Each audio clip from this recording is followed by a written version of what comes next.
For a number of reasons, that gave her a great sense of comfort. She ran back to the guest house, sat in the hot tub for a while, showered, changed, and killed some more time as images of her dead father finally faded away. Then she trudged over to the main house to talk about moms, babies, and bandits named Psycho.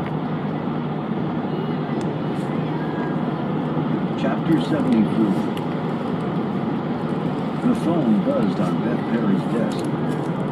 "Chief, got a letter here for you," said her aide. "Who from, Don?" "Mona Danforth." "Bring it in." Donna Pierce punched in the numbers on Beth's secure office door, brought the letter in, handed it to her, and then turned to leave. "Who delivered it?" Beth asked. "It wasn't Miss Danforth, of course," Pierce said, barely hiding a smile. "Hard for her to walk all this way in those 4-inch heels. Some wimpy guy in a suit who nearly ran out of here when I asked him if he wanted to speak to you directly." "Thanks." After Pierce left, Beth slid open the envelope and unfolded the heavy bond paper. The contents of the letter were short, and the rise in Beth's blood pressure was swift. She clicked some keys on her computer and read down several screen pages. After that, she called the courthouse to check on something. Then she hit her speakerphone. "Pierce, get the Wicked Witch on the line for me. Now." Beth heard her aide struggle to suppress a laugh. "Yes, Chief, right away." Pierce came back on a minute later. "Her assistant said she's not available for your call." "Put it through." Beth picked up the phone. "Chief Perry." "Yes, I'm sorry, Chief, but Miss Danforth is standing right over your shoulder." "No, she has court." "I just checked with the docket clerk. She's not in court." Beth shouted into the phone. "Mona, if you won't talk to me, then I'll just take this letter you sent me up to Capitol Hill and see what the folks on the Judiciary Committee will make of you abdicating your role as protector of the people. The ensuing sound you'll be hearing is your fading chances of being the AG, much less getting a seat on the Supreme Court." Beth waited, envisioning Mona walking to her office, slamming the door, and Mona's voice barked out, "Listen, Perry, I don't appreciate you talking like that in front of my people. You can either address me as Beth or Chief. You use surnames for underlings.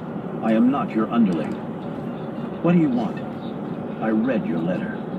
"Well, I thought it was pretty self-explanatory." "Yeah, you caved in record time, and I want to know why." "I don't have to explain my actions to you. You wrote me a CYA letter that basically says you've washed your hands of Jamie Meldon's murder investigation. What, did somebody threaten that you wouldn't get the USA nod if you didn't go quietly into the night? So much for him being one of your people. If you were smart, you'd back off too, Chief. It has nothing to do with self-preservation, Mona. It has to do with right and wrong, and something called integrity." "Oh, please. I don't need you to read me an ethics lesson."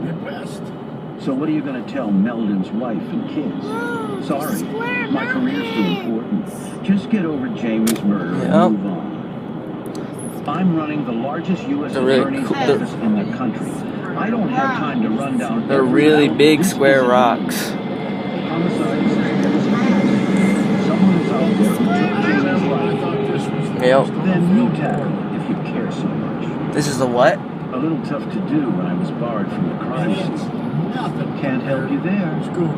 So that's your last word on it?" "You bet it is." "Okay, here's mine. I will tackle it.